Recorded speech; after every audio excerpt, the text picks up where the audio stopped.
तुझे निरसावे कृपानिधी हो. मला तुम्ही नामाचं साधन दिलं.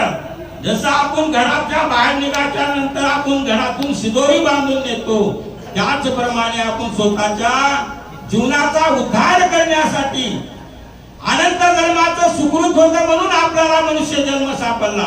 आणि मनुष्य जन्मामध्ये येऊन जर आपण पहिल्यासारखं जर करत गेलो, राजा झाल्याच्या नंतर राजाला रंक व्हावं लागते आणि रंक झाल्याच्या नंतर माणसाला भिकारी व्हावं लागते. तपांती परमेश्वर. जोपर्यंत तुम्ही तप करणार नाही तो तुम्हाला परमेश्वराची परिचिती मिळणार नाही. राजा जर झाला तर राजाला नरक भोगल्याशिवाय पर्याय नाही. त्याच्यासाठी राजा आणि महाराजा याच्यामध्ये जमीन आसमानचा फरक आहे. राजा म्हणजे नरकाला जाणारा व्यक्ती